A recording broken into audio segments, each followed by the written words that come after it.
Assalamualaikum warahmatullahi wabarakatuh. Perkenalkan, nama saya Haidar dari Bina Nusantara University dengan nomor NIM 29027426653. Pada kesempatan kali ini, saya akan mewawancarai salah satu narasumber kita untuk membahas pola hidup sehat sebagai upaya kita mendukung kehidupan masyarakat yang sehat dan sejahtera. Mari kita perkenalkan dengan narasumber kita. Oke, perkenalkan nama saya Rian Septian Prandanu. Saya sebagai Kepala SPPG Cilacap Majenang Sindang Sari 2 dan saya sebagai profesi saya itu sebagai perawat juga. Oke, berarti dengan Mas Rian sebagai Kepala Dapur MBG ya Mas? Ya, betul. Oke, ini saya ada beberapa pertanyaan untuk Mas Rian menjawab gitu ya. Oke, gimana? Menurut Mas Rian, apa makna esensial dari pola hidup sehat bagi kesejahteraan masyarakat secara keseluruhan? Oke. Baik, saya akan jawab pertanyaannya. Sebelumnya saya di sini akan jawab sebagai bagian saya di bidang perawat masyarakat, yaitu tentang esensial pola hidup ya. Ya, betul. Sebenarnya dasarnya bagaimana kita menjaga untuk pola hidup kita selalu sehat dan sebagai dasar utama juga untuk menjalani kehidupan.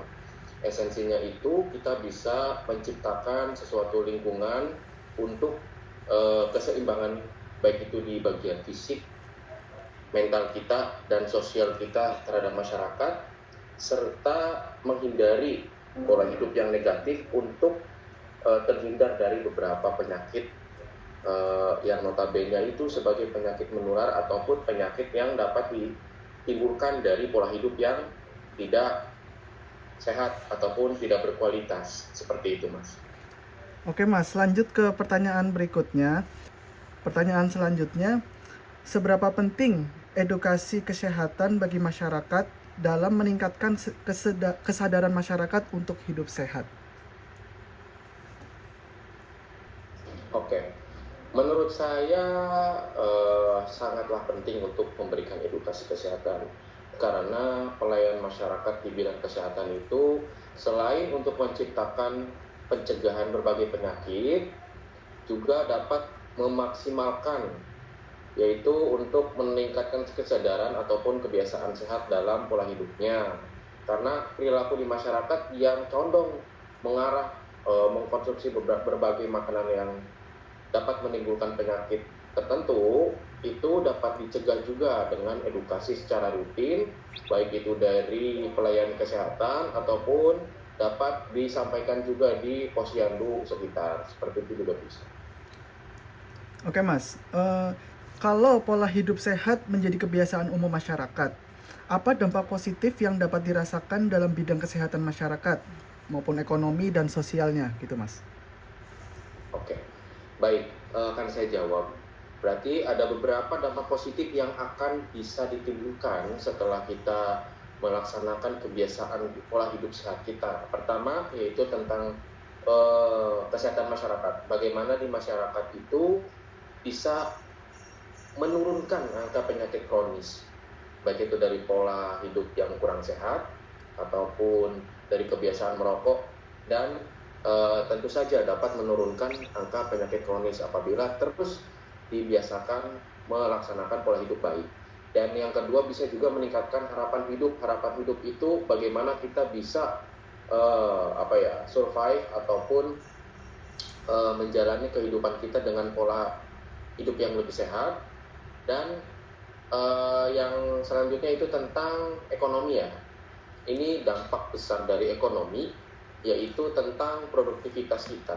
Bagaimana dengan menjaga pola hidup di bagian ekonomi itu, bagaimana produk kita untuk bekerja. Karena setiap pekerja juga akan menimbulkan pembakaran kalori ataupun menciptakan pola hidup sehat juga. Terus untuk bagian sosial, bagaimana kita juga untuk meningkatkan kualitas hidup. Hubungan sosial antar masyarakat lebih harmonis, yaitu dengan adanya kegiatan gotong royong ataupun beberapa kegiatan yang dapat menunjang pola hidup sehat, seperti adanya kegiatan jalan sehat, dan itu juga akan mendapatkan ataupun menciptakan generasi yang akan lebih sehat, seperti itu. Wah, dampak positifnya lumayan banyak ya Mas. Betul sekali. Oke, mungkin karena Mas Ian bekerja untuk pemerintah juga, jadi kita juga pengen tahu sih apa peran pemerintah, lembaga kesehatan atau komunitas gitu dalam mendukung masyarakat untuk menjalani pola hidup sehat ini, Mas. Oke, pertama kalau untuk di kebijakan di ruang lingkup pemerintah, bagaimana pemerintah itu bisa menciptakan beberapa regulasi untuk menjaga kesehatan. Yang pertama itu di lingkungan masyarakat yang berdekatan langsung dengan puskesmas, di mana puskesmas sendiri sebagai pelayan masyarakat, selain juga sebagai fasilitas kesehatan, dan beberapa olahraga umum itu juga dapat dicek langsung oleh petugas kesehatan. Semisal ada kegiatan jalan santai dan tim kesehatan itu untuk standby di situ, mengecek kesehatan, nadi, tensi dan lain-lain sebelum ataupun sesudah kegiatan jalan santai, sehingga mendapatkan nilai ataupun makna hidup sehat. Yang kedua yaitu juga tentang lembaga kesehatan. Lembaga kesehatan itu baik itu dari kesehatan masyarakat, Kesmas ataupun bidan desa, itu dapat melakukan deteksi dini penyakit di berbagai sektor lingkungan. Apabila lingkungan itu terdeteksi berbagai penyakit menular ataupun penyakit yang berdampak kronis, itu dapat diedukasi terlebih dahulu sehingga kita bisa menghindari beberapa risiko terhadap penyakit kronis tersebut. Ataupun kita memberikan pendampingan juga ketika ada beberapa lingkungan yang bisa berdampak mengarah ke berbagai penyakit, sehingga didampingi oleh bidan desa ataupun kesehatan masyarakat untuk rutin melaksanakan cek kesehatan ataupun melaksanakan kegiatan yang positif yang dapat menghindari sektor ataupun pola tidak sehat seperti itu. Oke nih Mas, terakhir kita misalnya dari keluarga atau orang tua, itu gimana sih peran mereka untuk membentuk kebiasaan hidup sehat sejak dini bagi anak-anak gitu. Jadi biar anak-anak itu bisa memiliki pola hidup sehat, itu bagaimana peran orang tua dan keluarga yang bisa dilakuin itu apa aja Mas? Oke, mungkin beberapa peran orang tua, karena saya di sini juga sebagai orang tua, ada beberapa tahapan yang saya juga sering komunikasikan ataupun misalkan kita laksanakan bersama di lingkup keluarga seperti itu. Yang pertama juga kita harus menekankan yang namanya kebiasaan pola makan sehat. Pertama, pola makan sehat itu sangat penting untuk menunjang kehidupan ataupun kegiatan aktivitas kita selama menjalani sehari-hari seperti itu. Jadi pola makan sehat yang mendasari pada 4 sehat 5 sempurna dan gramasi ataupun takaran energi yang sesuai juga.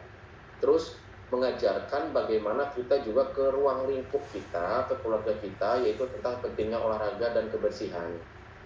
Ketika kita berolahraga rutin di lingkungan olahraga kita, lingkungan keluarga kita, mohon maaf, kita juga dapat itu tadi menghindari beberapa penyakit kronis, semisal pagi-pagi adanya jalan santai, setelah jalan santai membersihkan diri dan membersihkan lingkungannya, itu juga salah satu untuk pentingnya menjalani kehidupan pola sehat. Dan memberikan contoh perilaku sehat juga kita ketika melakukan kegiatan sehat itu, kita mencontohkan juga ke masyarakat sekitar bahwasanya penting sekali untuk menjaga kebugaran jasmani dan mengontrol, khususnya bagi orang tua, mengontrol anak-anaknya. Mengontrol untuk apa? Untuk kebiasaan sejak dini, menghindari makanan-makanan dengan kadar gula berlebih ataupun dengan kadar garam yang berlebih, itu juga harus dihindari.